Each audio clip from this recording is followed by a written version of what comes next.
What happens when humanity's greatest strength becomes their most terrifying weakness? When the very trait that helped us survive the harsh environments of Earth makes us the most feared species in the galaxy?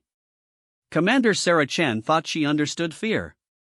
She'd faced down alien warlords, navigated through asteroid fields during solar storms, and survived the brutal training regimens of Earth's Space Command. But nothing, absolutely nothing, had prepared her for the moment when she realized that every alien species in the known galaxy was absolutely terrified of humans. Not because of our weapons. Not because of our technology. But because of something far more fundamental, something so deeply embedded in human nature that we never even noticed it ourselves. The first sign came when the Equinari delegation, a peaceful horse-like species known for their diplomatic wisdom, literally fled from the conference room the moment Sarah smiled at them. The second sign was when the station's AI began issuing warnings about biological hazard protocols whenever humans were present.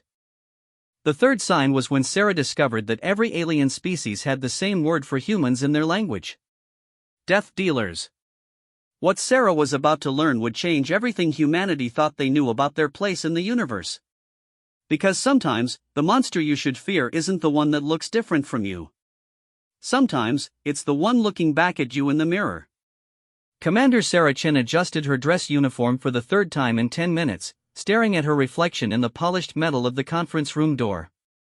Today marked humanity's first official diplomatic meeting with the Galactic Council, a moment that would define Earth's place among the stars for generations to come.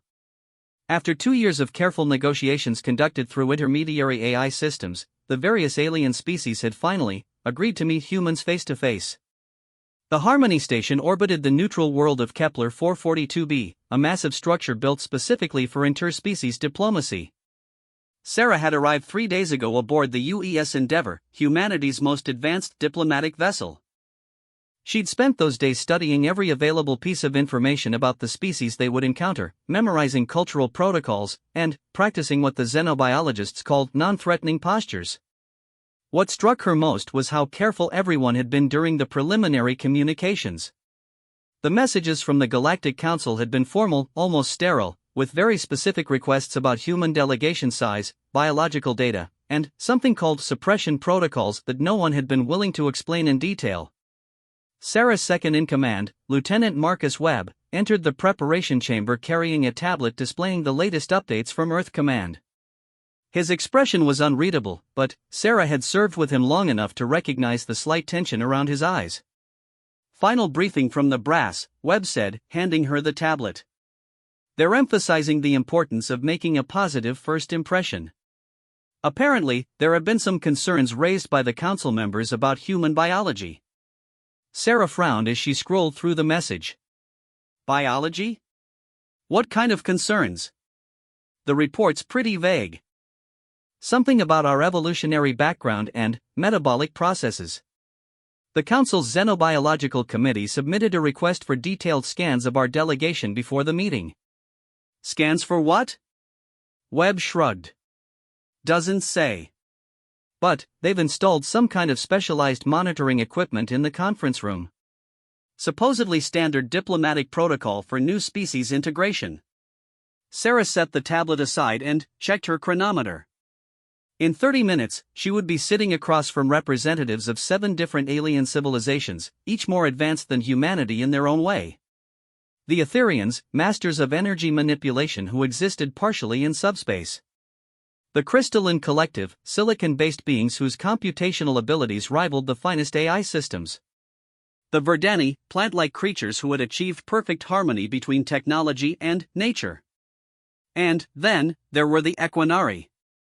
The horse-like species had been humanity's first contact with alien intelligence, though the actual meeting had been brief and conducted entirely through long-range communication. According to the files, they were known throughout the galaxy as master diplomats, capable of mediating conflicts between species that had been at war for millennia. Their presence at this meeting was considered essential for humanity's acceptance into the galactic community. Sarah had watched the available recordings of Equinari diplomacy countless times, studying their graceful movements, their melodic language patterns, and their remarkable ability to find common ground between completely different forms of life. If anyone could help humanity navigate the complex politics of galactic civilization, it would be Ambassador Kelthera of the Third Herd. The preparation chamber's door chimed, indicating it was time to proceed to the main conference room. Sarah took a deep breath, straightened her shoulders, and walked through the corridors of Harmony Station with Webb at her side. The station itself was a marvel of collaborative engineering, with sections designed to accommodate the environmental needs of dozens of different species. Atmospheric processors maintained perfect conditions in each zone, while gravity generators could be adjusted to accommodate beings ranging from the light as air Etherians to the dense-bodied rock dwellers of Titan Prime. As they approached the conference room, Sarah noticed an unusual amount of security personnel in the corridors. Not human security, that would have been expected. But aliens. Lots of them. Tall, insectoid creatures with multiple arms and scanning devices. Floating spherical beings that pulsed with soft light as they monitored the area. Even what appeared to be robotic sentries positioned at strategic points. Is it just me, or does this seem like excessive security for a diplomatic meeting? Webb asked quietly. Sarah was thinking the same thing. In her experience, heavy security meant either high-value targets or high-risk situations. Since this was supposedly a routine first contact protocol, she couldn't understand why the station felt more like a military installation than a diplomatic facility. They reached the conference room entrance, where a tall, thin alien with blue-tinged skin and for arms waited to escort them inside. Its species wasn't in Sarah's briefing materials, which meant it was probably a station administrator rather than one of the council representatives. Commander Chen, Lieutenant Webb, the alien said in perfectly accented English, though its voice had an odd, echoing quality. I am Coordinator Vexhai. Before we proceed, I must inform you that the Council has activated enhanced monitoring protocols for this session. What kind of monitoring? Sarah asked. Vexhai's large, black eyes blinked slowly. Biological, emotional, and metabolic scanning. The data will be used to ensure optimal diplomatic conditions for all participants. This is standard procedure for species with unique physiological characteristics. There was something in the way Vexhai said unique that made Sarah's instincts prickle. She'd spent enough time in hostile negotiations to recognize when someone was choosing their words very carefully. And what exactly makes human physiology unique in this context? That will be explained during the session. Please follow me. The conference room was larger than Sarah had expected, with a circular table that could accommodate beings of vastly different sizes and environmental needs.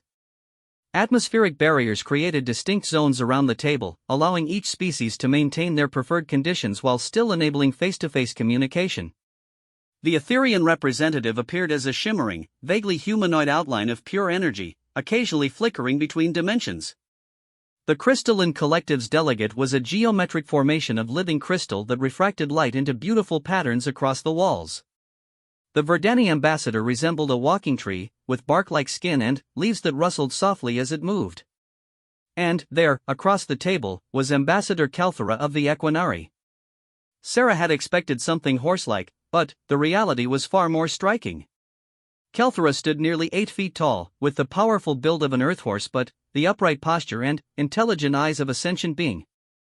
Her coat was a deep chestnut color with intricate patterns that seemed to shift and change in the light. Her hands were a hybrid of hoof and finger, capable of fine manipulation while retaining their natural strength. What surprised Sarah most was how beautiful the Equinari were. There was something noble about Calthera's bearing, something that spoke of wisdom and strength earned through countless generations of peaceful resolution. Sarah approached her designated position at the table and offered what she hoped was a friendly smile. Ambassador Calthera, it's an honor to meet you. I'm Commander Sarah Chen, representing the United Earth government. The reaction was immediate and completely unexpected. Calthera's eyes went wide with what could only be described as terror. She stumbled backward from the table, her breathing becoming rapid and shallow. A sound escaped her throat, not quite a scream, but something close to it. Within seconds, every alien in the room was backing away from Sarah, their various forms of communication erupting in what sounded like alarm calls. Biological hazard detected, the station's AI announced in a calm, mechanical voice. Initiating containment protocols. All non-human personnel should maintain minimum safe distance of 15 meters from human subjects. Sarah stood frozen in the center of the room as energy barriers sprang up around her and Webb, effectively trapping them in a transparent cage. Emergency lighting began flashing, and she could hear the sound of blast doors sealing throughout the station. "What the hell is happening?" Webb demanded, but his voice barely carried over the cacophony of alien alarm calls.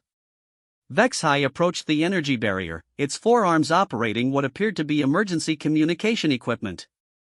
"Commander Chen," it said, its voice now tight with what might have been fear, "I need you to remain very still and try to suppress your biological functions as much as possible." "Suppress my biological functions?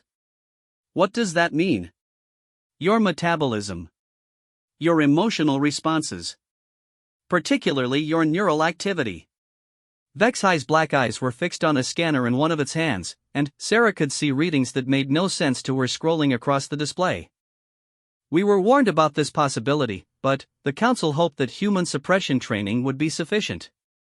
"Suppression training? We weren't told about any suppression training." Vexhai's translator unit made a sound that might have been a sigh. "Then, your species has sent us weaponized diplomats." Sarah felt like she'd been punched in the gut. "Weaponized? We're not weapons. We're here for peaceful contact." "Commander Chen," came a new voice, speaking through the room's communication system. Sarah turned to see Ambassador Kelthera, who had retreated to the far side of the room and was speaking from behind what appeared to be a reinforced barrier. "With all due respect, your species may believe that. But you are, without question, the most dangerous biological entities we have ever encountered." "That's impossible. Humans are barely spacefaring. We don't even have energy weapons or advanced AI. Most of our technology is centuries behind yours." Kelthera's response sent ice through Sarah's veins. "Commander, we're not afraid of your technology. We're afraid of what you are. What your species evolved to become. And, right now, by simply standing in this room and smiling at me, you're broadcasting a signal that every predator species in a 50 light-year radius can detect." The room fell silent except for the hum of the containment barriers and the soft alarms still echoing through the station. Sarah looked at Webb, who appeared just as confused and alarmed as she felt. "I don't understand," Sarah said finally. "What signal? What are you detecting?" Kelthera moved closer to her barrier, and Sarah could see that the Equinari's noble bearing was now marked by something that looked disturbingly like primal fear.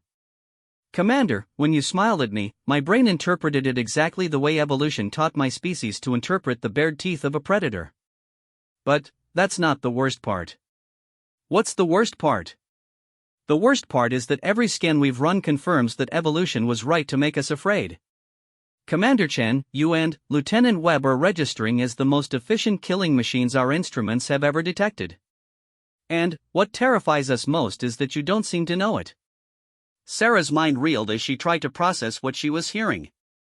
Around the room, the other alien representatives were conducting hushed conversations in their various languages, occasionally glancing at the contained humans with what she was beginning to recognize as carefully controlled terror.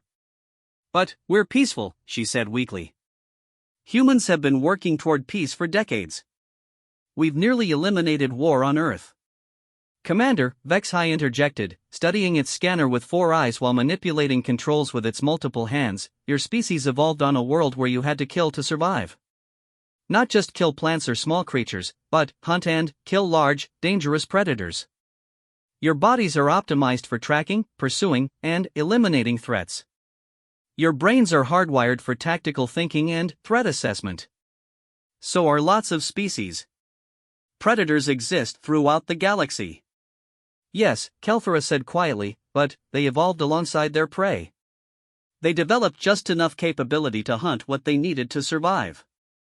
Your species evolved differently. You didn't just learn to kill predators. You learned to become better predators than anything else on your world." Webb spoke for the first time since the containment field had activated. "Are you saying that humans are some kind of apex predator?" "Lieutenant," came the voice of the crystalline collective representative, speaking through a harmonic resonance that made the air itself vibrate, "you're not just apex predators. According to our analysis, your species represents something our computers classify as an extinction-level evolutionary development." Sarah felt the blood drain from her face. Extinction level? Your species exhibits the perfect combination of intelligence, physical capability, and social organization that our models predict would eventually dominate any ecosystem it encounters. The fact that you achieved space travel before destroying yourselves is statistically improbable. But we didn't destroy ourselves, Sarah protested. We're here. We're trying to be peaceful. The Etherian representative's energy form flickered brighter for a moment before responding in a voice that seemed to come from everywhere at once. Commander Chen, the very fact that you're standing here, breathing calmly and speaking rationally while contained in an energy field, proves our point. Any other species would be panicking, trying to escape, or at minimum showing signs of extreme stress. Your physiological readings indicate that you've already assessed the situation, identified potential exit strategies, and determined optimal response protocols. Your brain is treating this diplomatic crisis as a tactical challenge to be solved. Sarah opened her mouth to deny it, then realized with growing horror that the Etherian was absolutely right. Even as they spoke, part of her mind was indeed analyzing the energy barrier, looking for weaknesses, calculating the distance to the exits, and evaluating the physical capabilities of each alien species in the room. She was thinking like a predator, and she hadn't even realized it. "Oh God," she whispered. "What are we?" The silence that followed Sarah's whispered question stretched for what felt like an eternity. Around the conference room, alien representatives communicated in hushed tones through methods ranging from harmonic vibrations to patterns of light that danced across crystalline surfaces. Sarah could feel their attention like a weight pressing down on her, each species studying her with the careful observation typically reserved for dangerous wild animals. Dr. Thane Oryx, the Verdani representative, was the first to break the silence. The plant-like being's bark-textured skin rustled as it moved closer to its own protective barrier, and, when it spoke, its voice carried the sound of wind through ancient forests. "Commander Chen, we believe it would be beneficial for your species if you understood exactly what our sensors are detecting. With your permission, I will share the biological analysis data with your suit's display systems." Sarah nodded, not trusting her voice. A moment later, her heads-up display filled with scrolling data that made her stomach turn. Metabolic efficiency rates that exceeded galactic norms by several 100%. Reaction times that registered faster than most AI systems. Neural activity patterns that the analysis labeled as persistent threat assessment and target acquisition. But what made her blood run cold was a section labeled stress response analysis. According to the readings, both she and Webb were exhibiting what the system called optimal predatory calm in a situation that should have triggered panic responses. Their heart rates were steady, their breathing controlled, their muscle tension consistent with readiness for immediate action rather than fear. They were reacting to diplomatic containment the same way a wolf might react to spotting prey. "This can't be right," Webb said, his voice tight with disbelief. "These readings make us sound like killing machines." Coordinator Vexhai manipulated its scanner with all four hands, double-checking the data. "Lieutenant Webb, the readings are accurate. But, perhaps more disturbing is what our historical analysis has revealed about your species' development pattern." A holographic display materialized in the center of the room, showing what appeared to be a timeline stretching back thousands of years. Sarah recognized it as human evolutionary history, but the focus was entirely different from anything she'd seen in Earth's textbooks. "Most species develop tool use gradually," Vexhai explained, pointing to various markers on the timeline. "They create simple implements for food gathering, then slowly advance to more complex technologies over millions of years. Your species followed a different pattern." The timeline showed human development accelerating dramatically around specific points, each marked with symbols that Sarah gradually realized represented weapons. Stone knives, spears, bows, firearms. Each advancement in human technology had been driven primarily by the need to kill more efficiently. "Your species didn't develop tools and, then, adapt them for hunting," Dr. Oryx observed, its leaves rustling with what might have been unease. "You developed hunting tools and, then, adapted them for other purposes. Every major technological breakthrough in human history has been, fundamentally, an advancement in your ability to eliminate threats or prey." Ambassador Kelthera approached her barrier again, and Sarah could see that the Equinari's terror had been replaced by something that might have been professional fascination mixed with deep wariness. Commander, our xenobiological archives contain evolutionary data on over 12,000 intelligent species across the galaxy. Do you know how many of them developed persistence hunting as their primary survival strategy? Sarah shook her head, afraid to guess. 1. Only humans developed the ability to literally run their prey to death over vast distances. Most predators rely on speed, strength, or ambush tactics. Your ancestors learned to chase large animals across continents until their prey collapsed from exhaustion. Webb leaned against the energy barrier, his face pale. That's just ancient history. Modern humans don't hunt like that. Don't they? The question came from the crystalline collective representative, its crystalline form pulsing with patterns of light that somehow conveyed skepticism. Lieutenant, when your species encounters a problem, what is your instinctive response pattern? We analyze it. Figure out how to solve it.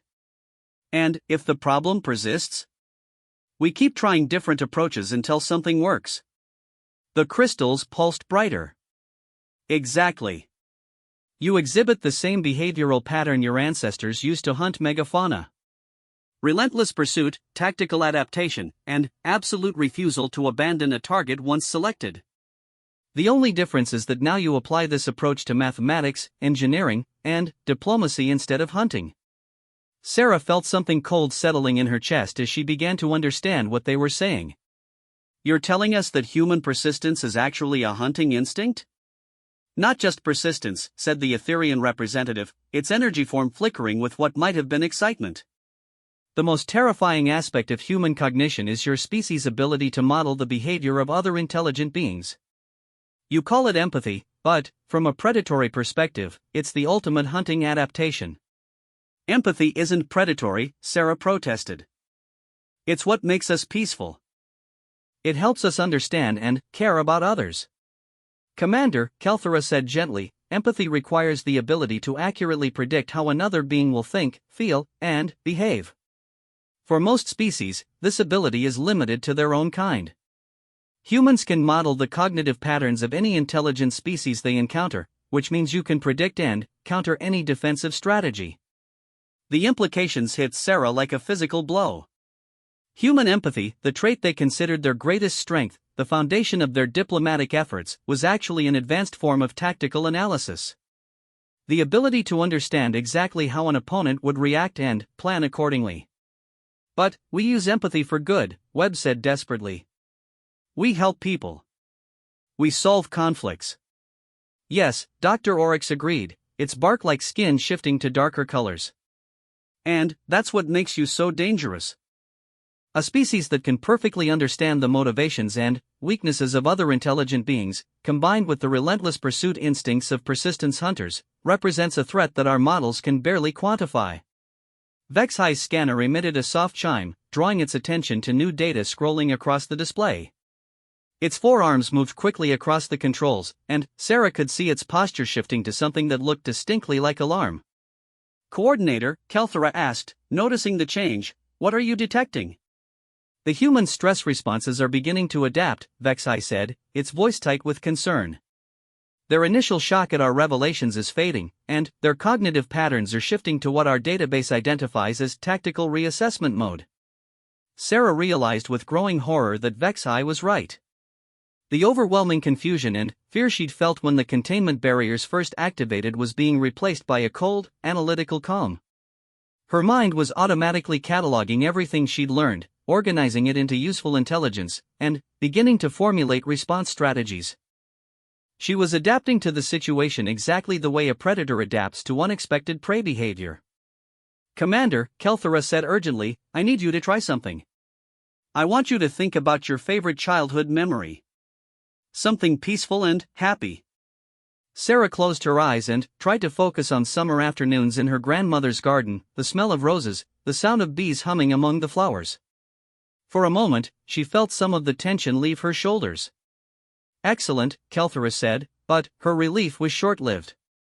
Now, while maintaining that memory, I want you to look at Lieutenant Webb and assess his current tactical utility in a combat situation.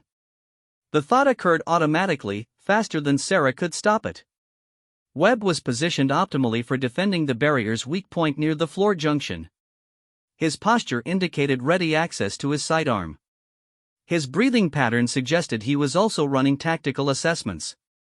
If the barrier failed, he would provide effective covering fire while she moved to secure the exit. The analysis took less than 2 seconds, and it happened without disrupting her peaceful garden memory at all. "Oh God," Sarah whispered, opening her eyes to find every alien in the room watching her with expressions of carefully controlled terror. "I just did it, didn't I? I ran a combat assessment while thinking about flowers." "Commander," the Etherian representative said, its energy form flickering rapidly, "what you just demonstrated is why every species in this room has the same word for humans in their language. You are biological war machines that don't realize what you are." Webb's voice was barely above a whisper. "What word?" Kelthera's ears flattened against her head as she answered. "The closest translation in your language would be death dealers. But the full meaning encompasses something more specific: beings who bring death without malice, who kill without hatred, who eliminate threats with the same casual efficiency that others might use to solve a mathematics problem." The weight of the revelation settled over the room like a shroud. Sarah looked at her hands, the same hands that had written poetry and painted watercolors and held crying friends. According to every sensor in the room, they were the hands of a creature that evolution had specifically designed to kill anything that got in its way. "But humans have been peaceful for decades," she said weakly. "We've nearly eliminated war. We're trying to build a better society." "Yes," Dr. Oryx said, its leaves rustling with what might have been sympathy, "and that's perhaps the most terrifying thing of all. You've achieved a level of social cooperation that allows you to suppress your predatory instincts and work toward common goals. This makes you exponentially more dangerous than any simple predator species." Coordinator Vexhai looked up from its scanner, all 4 eyes focused on Sarah with an intensity that made her skin crawl. "Commander, our historical analysis indicates that your species' transition to peaceful cooperation occurred precisely when you ran out of worthy prey on your homeworld. The mathematical models suggest that humanity achieved social harmony because you had effectively conquered your entire planet." "That's..." Sarah started to object, then stopped. Earth in the 21st century had been dominated by humans more completely than any single species had ever dominated a planet. They'd domesticated the useful animals, driven dangerous predators nearly to extinction, and reshaped entire continents to serve their needs. Humans had achieved peace because they'd won. Completely and absolutely. "The question now," Kelthera said quietly, "is what happens when your species encounters new challenges in space. Will you maintain your peaceful cooperation, or will you revert to the predatory patterns that are still encoded in your DNA?"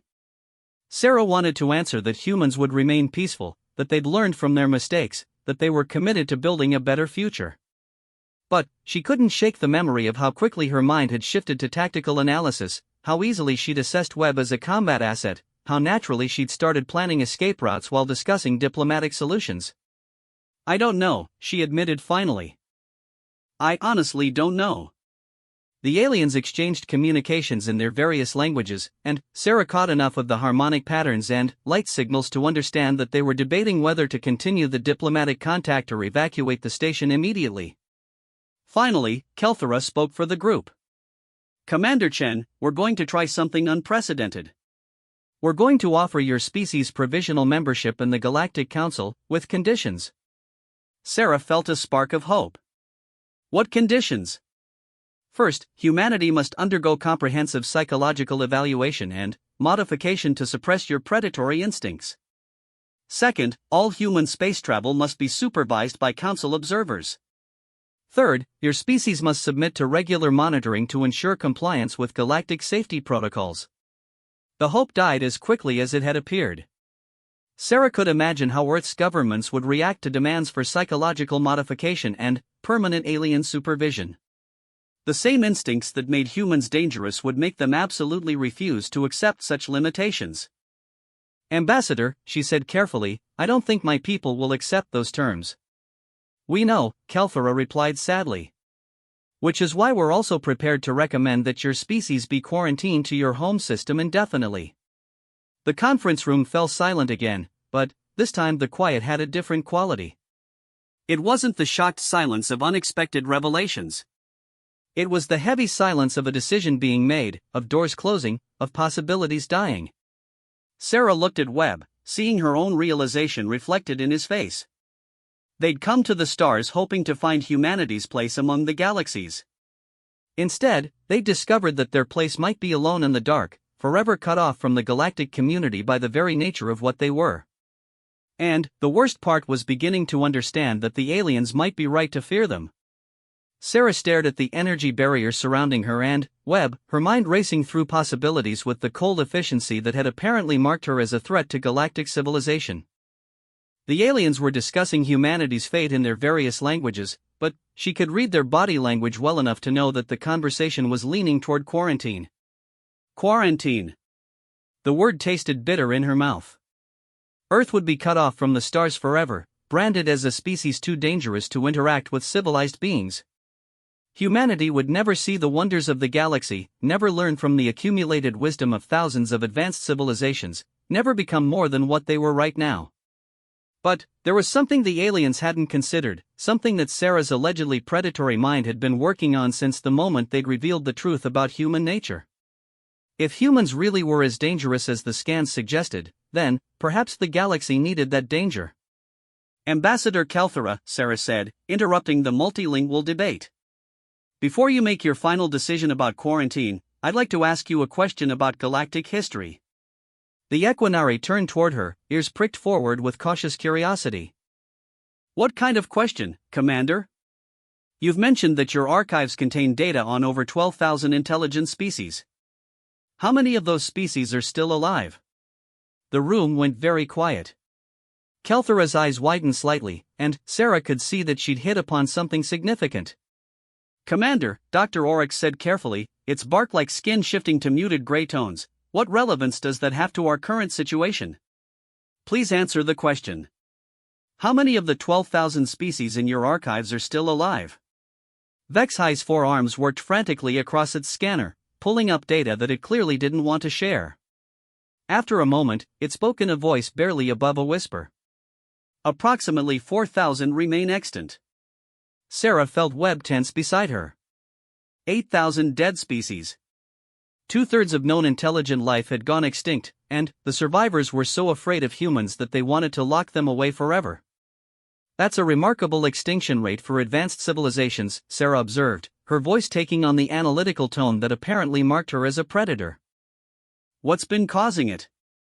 The aliens exchanged glances, or the equivalent, in the case of species that communicated through light patterns or energy fluctuations. Ambassador Kelthera was the first to answer, and her voice carried a weight of ancient sorrow. The galaxy is not a peaceful place, Commander. There are forces out there that view intelligent life as either a resource to be harvested or a threat to be eliminated. The Devourers consume entire civilizations to fuel their biological processes. The machine consciousness converts living beings into computational substrate. The entropy cult works to accelerate the heat death of the universe by destroying organized matter. And, what does the Galactic Council do about these threats? Sarah asked. We survive, the crystalline collective representative said, its form pulsing with patterns that conveyed resignation. We hide. We relocate threatened populations when possible. We maintain defensive positions around our core worlds. Sarah felt something cold and sharp crystallizing in her chest. You hide. Commander, Kelthera said defensively, the species you mentioned possess capabilities far beyond anything the Council can counter. The Devourers are biological entities the size of planets. The machine consciousness can convert any technology to serve its purposes within hours. The entropy cult operates with resources spanning multiple galactic arms. So you've never tried to fight them. Fighting them is suicide. We've learned to coexist with the threats by avoiding them and minimizing our presence in contested regions. Sarah looked at Webb, seeing her own realization reflected in his expression. The Galactic Council wasn't a community of advanced civilizations working together toward a better future. It was a support group for survivors, huddled together in whatever safe spaces they could find while ancient horrors roamed the galaxy unopposed. Ambassador, Sarah said slowly, when you said that humans are the most dangerous species your instruments have ever detected, did you mean the most dangerous among council species, or the most dangerous in the galaxy? The question hung in the air like a challenge. Sarah could see the aliens processing the implications, their various forms of communication erupting in agitated patterns. Coordinator Vexhai was the first to answer, its voice tight with realization. Among council species, we have never successfully scanned any of the major threat entities. They either destroy our ships before contact or operate beyond our technological detection capabilities. So you don't actually know how humans compare to the Devourers or the machine consciousness. No, Kelthera admitted reluctantly. We don't. Sarah felt the predatory calm that had frightened the aliens settling over her like a familiar coat. Her mind was working with crystalline clarity now, organizing information, assessing capabilities, formulating strategies with the ruthless efficiency that marked her species as monsters. Let me propose an alternative to quarantine, she said. Let me show you what humans can do when we're not trying to be peaceful.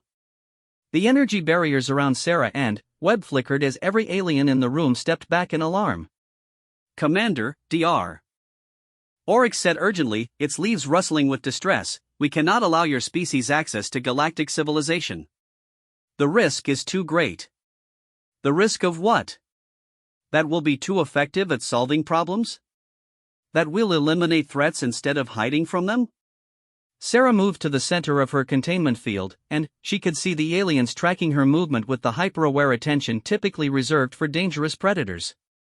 Ambassador Kelthera, how many species has the Council lost to the Devourers in the past 1,000 years?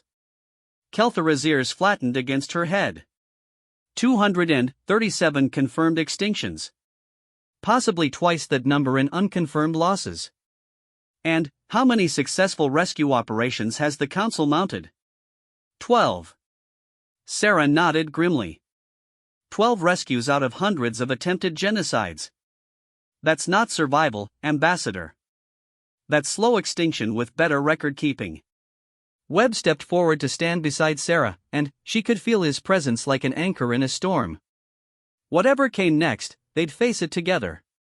What are you proposing? Kelthera asked. Test us, Sarah said simply. Don't quarantine humanity. Don't try to modify our psychology or suppress our instincts. Instead, point us at one of these galaxy-threatening entities and see what happens.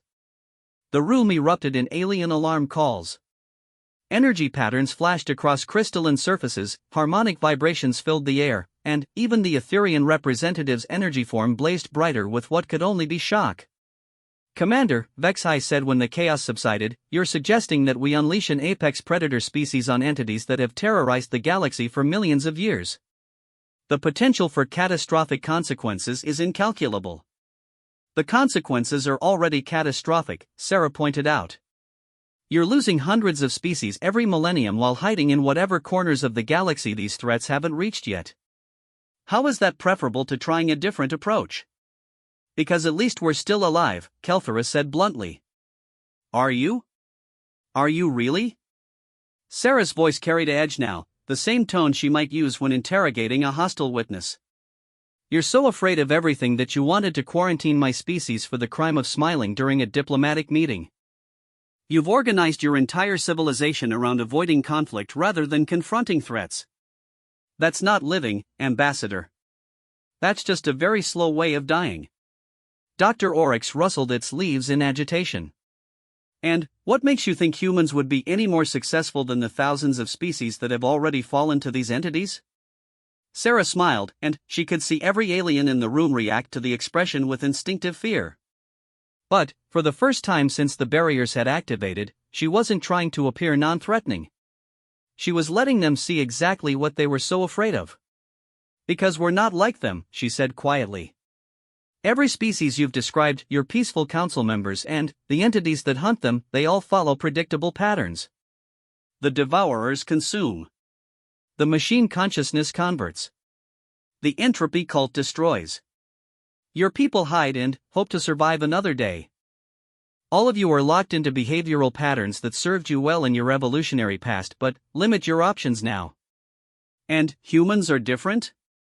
Humans adapt. Sarah's voice carried the quiet confidence of a species that had climbed to the top of the food chain through sheer stubborn persistence. We don't just survive in hostile environments. We learn to dominate them. We don't just defend against threats. We eliminate them. And, when we encounter problems that seem impossible to solve, we don't hide. We find a way to solve them anyway. Webb nodded, picking up Sarah's thread. Every major challenge in human history, climate change, resource scarcity, disease, war, we've solved by refusing to accept that the challenge was unsolvable. Sometimes it took generations, but we kept trying until something worked. And, if you fail? Kelthera asked. If you try to fight these entities and they destroy you? Sarah shrugged. Then, you're no worse off than you are now, except you'll have lost one dangerous predator species instead of continuing to lose hundreds of peaceful ones. The aliens fell silent, and Sarah could practically hear them processing the implications. From their perspective, humanity was a terrifying threat that needed to be contained. But, from a purely tactical standpoint, they were also a weapon that the galaxy desperately needed.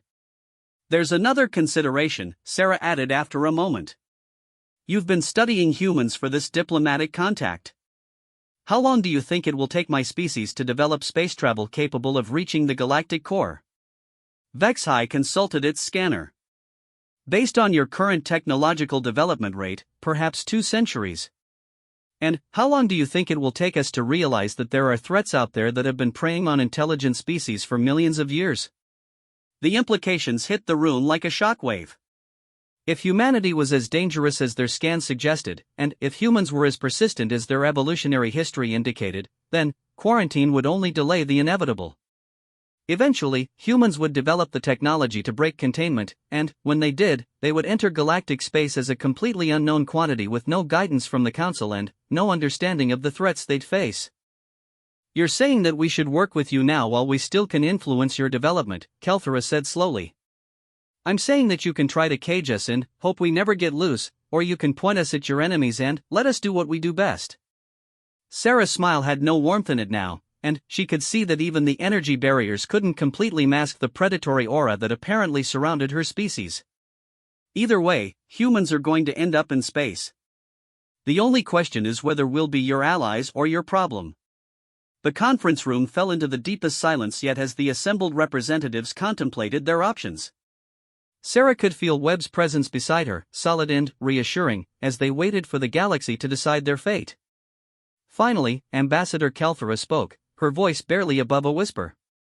What exactly are you asking us to do? Sarah's smile widened, and, for the first time since entering the conference room, she let her natural predatory instincts show without trying to soften them for alien sensibilities. Give us a target. 6 months after the diplomatic crisis that had nearly ended humanity's chances of joining galactic civilization, Sarah found herself standing on the bridge of the UES Prometheus, Earth's first truly interstellar warship. The vessel had been designed and built in record time using a combination of human engineering and carefully selected Galactic Council technologies, a hybrid creation that reflected the uneasy partnership that had emerged from her confrontation with Ambassador Kelthera. The Council had eventually agreed to Sarah's proposal, though not without extensive debate and preparation. The target they'd chosen was both a test of human capabilities and a genuine threat that needed to be addressed: the Crimson Fleet, a collection of rogue AI ships that had been systematically hunting and destroying isolated colonies throughout the Outer Rim for over 3 centuries. Unlike the galaxy-spanning horrors like the Devourers or the Machine Consciousness, the Crimson Fleet was a manageable threat dangerous enough to have resisted all Council attempts at elimination, but small enough that failure wouldn't result in the loss of entire star systems. It was, in many ways, the perfect proving ground for humanity's first military action in space. Sarah adjusted her command uniform and reviewed the mission parameters one final time. The Crimson Fleet consisted of approximately 200 AI-controlled vessels of varying sizes, led by a massive dreadnought that the Council had designated as Entity 77 Alpha. The ships operated using a combination of stolen technology and their own adaptive modifications, making them unpredictable and extremely difficult to counter. Previous Council engagements with the fleet had followed standard defensive protocols, established defensive perimeters around threatened colonies, attempt to negotiate or deter the attackers, and evacuate civilian populations when diplomacy failed. The approach had saved many lives, but it had never actually stopped the fleet from continuing their predatory pattern across the galaxy. Sarah's approach was going to be different. Captain, Lieutenant Webb called from the tactical station. We're receiving final intelligence updates from Council Observer Station 12. The Crimson Fleet has been detected moving toward the Kepler 438 system, approximately 72 hours ahead of schedule. Sarah nodded, studying the holographic display that showed the predicted fleet movements. Kepler 438b hosted a colony of 40,000 Verdani settlers, plaid-like beings who had chosen to establish an agricultural community on the world's fertile continents. According to Council projections, the colonists had perhaps 6 days before the fleet arrived and began their systematic harvest of both biological and technological resources. Under normal circumstances, the Council would have already begun evacuation procedures. But Sarah had convinced them to try something different. Instead of evacuating the colony, they would use it as bait. Status report on the human task force, Sarah ordered. All vessels reporting ready, Webb replied. The Prometheus, the Achilles, and the Sparta are operating at full combat readiness. The stealth frigates Wraith and Shadow are maintaining dark running protocols and are currently undetectable to Council sensors. Sarah smiled grimly. The human fleet was small compared to the Crimson Fleet's numbers, but every ship had been designed specifically for this engagement. While the Council favored large, heavily shielded vessels optimized for defensive operations, the human ships were built for speed, maneuverability, and concentrated firepower. They were, in essence, space-going predators. Captain, came a new voice from the bridge's communication station, incoming transmission from Ambassador Kelthera aboard the Council observation vessel Harmony's Edge. Put her through. The holographic display shifted to show Ambassador Kelthera's familiar equine features, though Sarah noted that the Equinari looked considerably less terrified than she had during their first meeting. 6 months of working with humans had apparently taught her to manage her species' instinctive fear responses, though Sarah could still see the careful control in her posture. Commander Chen, Kelthera said, using Sarah's new rank. The Council observation team is in position to monitor the engagement. I want to remind you that this operation is as much about demonstrating human tactical capabilities as it is about eliminating the Crimson Fleet. Understood, Ambassador. Are your sensors calibrated to record the engagement in detail? Every instrument we have is focused on your task force. The Council representatives are eager to see how humans approach military operations. Kelthera paused, then added more quietly, Sarah, I need to ask you again, are you certain about this strategy? Using an entire colony as bait seems dangerous? Sarah finished. Ambassador, everything about this situation is dangerous. The difference is that we're choosing to be dangerous in a way that serves our purposes instead of hiding and hoping the threat goes away. But the colonists will be protected, Sarah said firmly. I give you my word, Ambassador. The Verdani settlement will not be harmed. Kelthera's ears flattened slightly. The Crimson Fleet has never failed to destroy a targeted colony, Sarah. They'd had 3 centuries to perfect their tactics. And we've had 3 centuries to study their mistakes. Sarah's voice carried the quiet confidence that still made aliens nervous, but Kelthera no longer recoiled from it. Trust me, Ambassador. Humans are very good at learning from other people's failures. The transmission ended, leaving Sarah alone with her human crew on the bridge of humanity's first warship. Around her, the familiar sounds of efficient military preparation filled the air, status reports, system checks, and the quiet conversations of people who knew they were about to risk everything on an untested strategy. Captain, Webb said quietly, are you really confident about this plan? Sarah turned to look at her old friend, seeing her own determination reflected in his expression. Webb had been with her since their first diplomatic mission, had witnessed her transformation from a peaceful ambassador to something that the galaxy apparently considered a weaponized apex predator. If anyone had the right to question her decisions, it was him. Marcus, she said, using his first name to signal that her answer was personal rather than official, do you remember when we were kids, and my older brother used to pick on me? Webb smiled slightly. I remember you spent 3 months learning everything about his daily routine, his friends, his fears, and his weaknesses. Then, you systematically destroyed his social life until he agreed to leave you alone. And what did that teach me? That you're terrifying when someone gives you enough time to plan. Sarah nodded. The Crimson Fleet has been operating the same way for centuries. They've become predictable, which means they've given me plenty of time to plan. And, Marcus? Yes? They have no idea what they're about to face.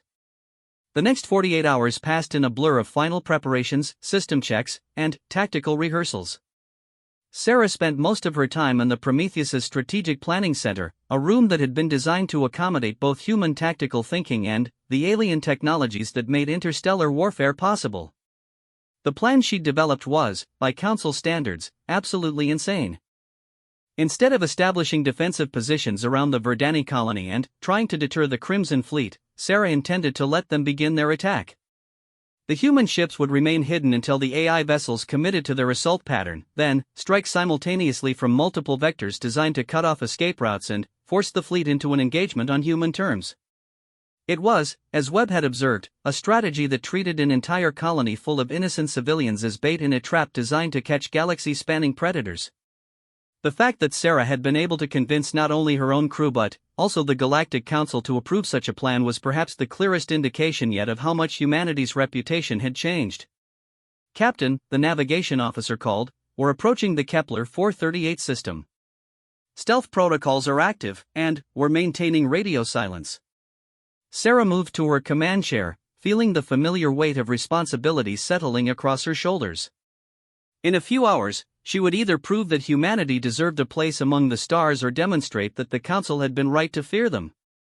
"All stations report ready for combat operations," Webb announced. Sarah studied the tactical display, watching as the Prometheus and its escort vessels moved into their assigned positions around the outer edges of the Kepler 438 system. The Verdani colony was a bright spot of light in the center of the display, 40,000 plant beings who had no idea that they were about to become the focal point of humanity's first interstellar military engagement. "Contact," the sensor officer announced suddenly.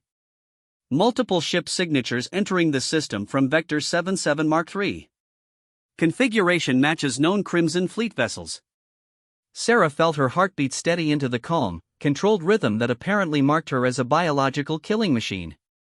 Around her, the bridge crew fell into the quiet efficiency that humans exhibited when preparing for violence, a behavioral pattern that had terrified peaceful aliens and was about to be tested against entities that had terrorized the galaxy for centuries.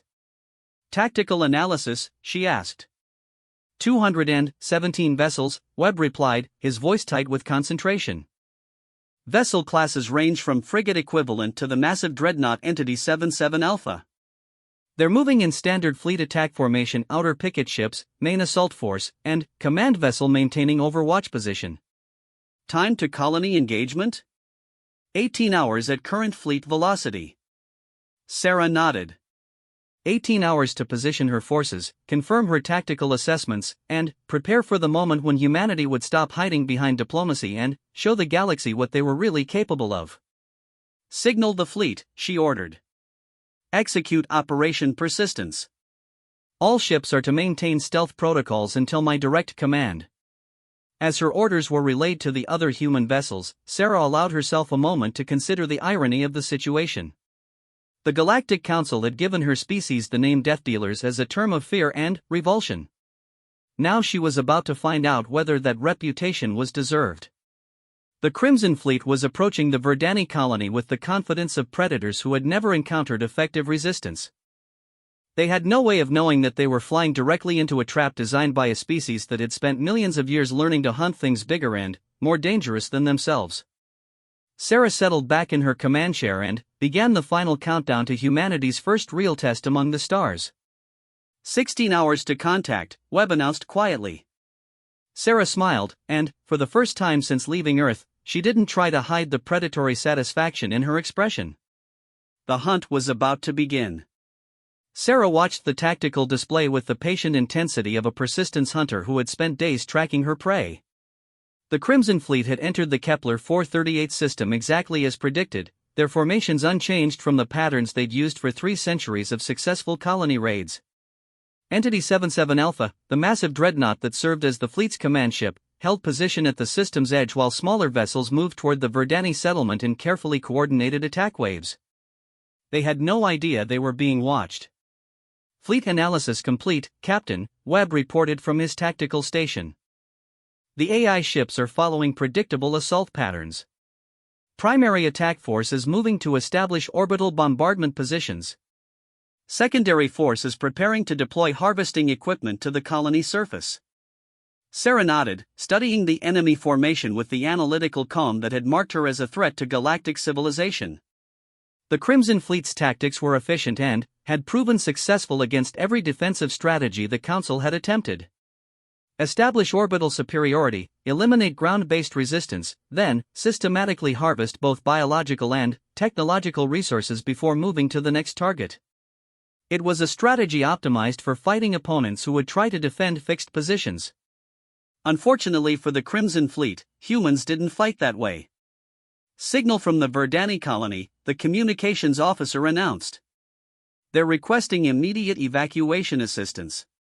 Colony Administrator HFY reports detecting the approaching fleet and is preparing to implement emergency protocols. Acknowledge their signal, Sarah ordered. Inform Administrator HFY that Council forces are present in the system and that evacuation will not be necessary.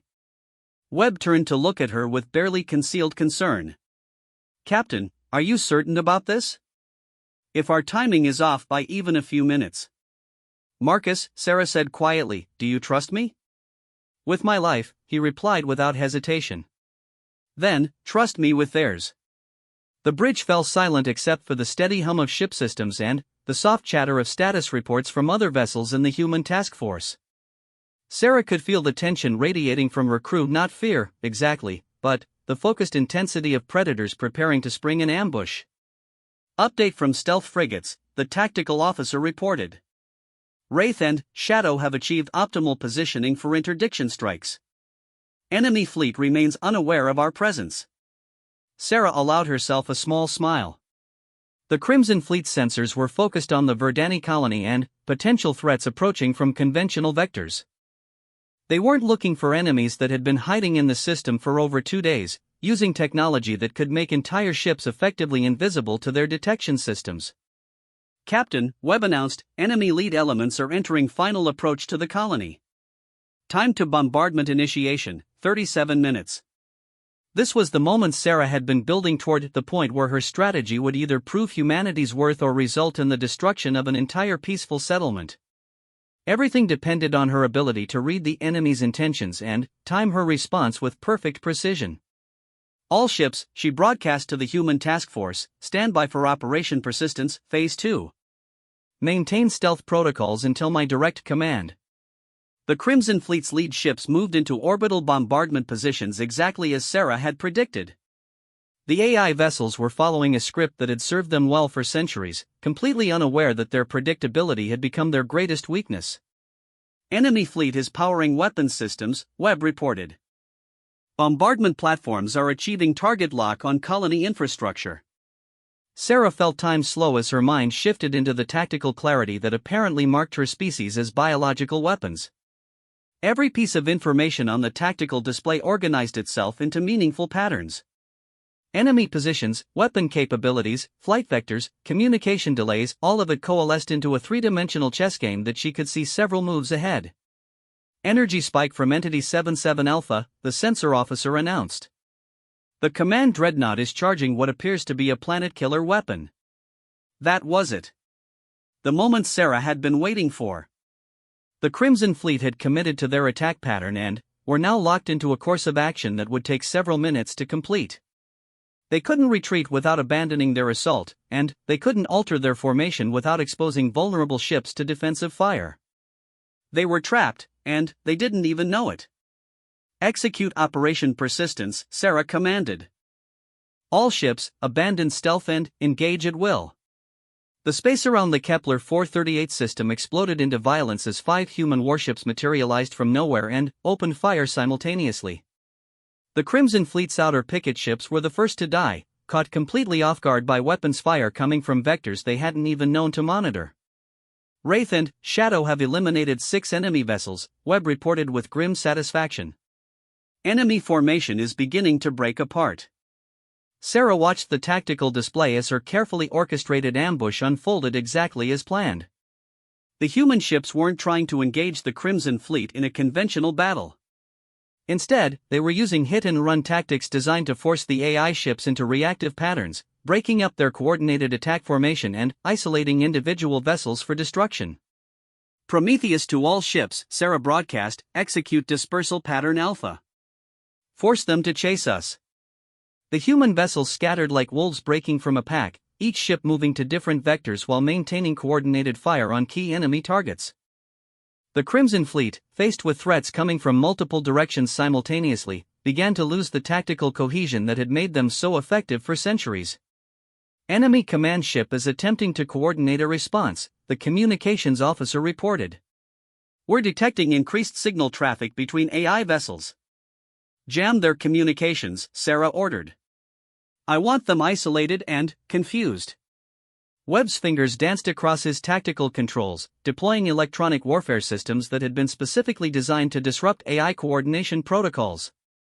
Within seconds, the Crimson Fleet's formation began to fragment as individual ships lost contact with their command structure. Direct hit on enemy heavy cruiser, the weapons officer announced. Target is breaking apart. Sarah felt a cold satisfaction as she watched the enemy formation dissolve into chaos. The Crimson Fleet had spent 3 centuries perfecting tactics designed to overwhelm defensive positions through coordinated assault.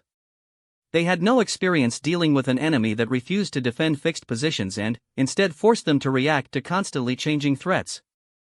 Captain, Webb called urgently, Entity 77 Alpha is breaking from its overwatch position. The dreadnought is moving to engage us directly. Sarah studied the massive enemy ship on her display.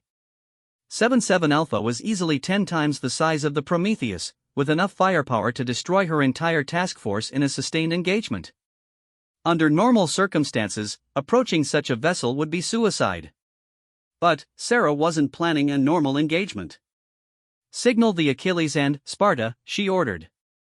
Execute Containment Protocol 7. I want that dreadnought isolated from the rest of their fleet. The 2 human cruisers broke from their harassment patterns and moved to cut off 77 Alpha's retreat route, forcing the AI command ship to either fight or abandon its remaining fleet elements. It was a calculated risk. Sarah was betting that the AI's programming would prioritize the preservation of its fleet over tactical withdrawal. Enemy dreadnought is altering course, Webb reported. It's moving to engage us directly instead of retreating. Sarah smiled with predatory satisfaction. The AI had made exactly the choice she'd predicted. Like most artificial intelligences, it was following logical parameters that prioritized the protection of its subordinate units over its own survival. That logical thinking was about to become its greatest weakness. All ships, implement harassment pattern Delta, Sarah commanded. Stay mobile and keep them guessing. What followed was unlike any space battle in recorded galactic history. Instead of the traditional approach of matching firepower against firepower, the human ships danced around their larger opponents like wolves harassing a herd of buffalo. They would strike quickly at vulnerable targets, then disappear before the enemy could mount an effective response. Enemy fleet cohesion is down to 30%, Webb reported. We've eliminated 47 vessels with minimal damage to our own ships. Sarah nodded, watching as her strategy played out exactly as she'd envisioned. The Crimson Fleet's numerical advantage was becoming meaningless as her ships forced them into individual engagements where human tactical flexibility could overcome AI computational advantages. Captain, the communications officer announced, we're receiving a transmission from the Verdani colony. Administrator HFY reports that all enemy bombardment has ceased and is requesting permission to assist our forces. Negative, Sarah replied immediately. Tell them to maintain their positions and stay clear of the engagement zone. The battle continued for another 2 hours, but the outcome had been determined in the first 15 minutes. Once the human ships had broken the Crimson Fleet's formation and forced them into reactive tactics, the AI vessels found themselves fighting exactly the kind of battle they were least equipped to handle. Final enemy vessel destroyed, Webb announced finally. Entity 77 Alpha has been eliminated. The Crimson Fleet is completely neutralized. Sarah leaned back in her command chair, feeling the tactical clarity fade as her mind processed what they had accomplished. In less than 3 hours, 5 human ships had completely eliminated a fleet that had terrorized the galaxy for centuries. They had done it without losing a single vessel and without allowing any enemy ships to escape. Casualties, she asked. 17 wounded across the task force, Webb reported. No fatalities. Sarah nodded, then activated the ship's communication system. This is Commander Chen to all ships. Excellent work, everyone. You've just proven that humanity belongs among the stars. The response was immediate cheers and congratulations flooding the communication channels as the human crews celebrated their first victory in space. But Sarah found herself thinking about the implications of what they'd accomplished. The Galactic Council had been hiding from threats like the Crimson Fleet for centuries, accepting the loss of hundreds of colonies rather than risking direct confrontation. In 3 hours, humans had demonstrated a completely different approach, one that eliminated threats permanently instead of simply enduring them. Signal from Ambassador Kelthera, the communications officer announced. The Council observation vessel is requesting permission to approach. Grant permission, Sarah ordered. And prepare a detailed tactical report for transmission.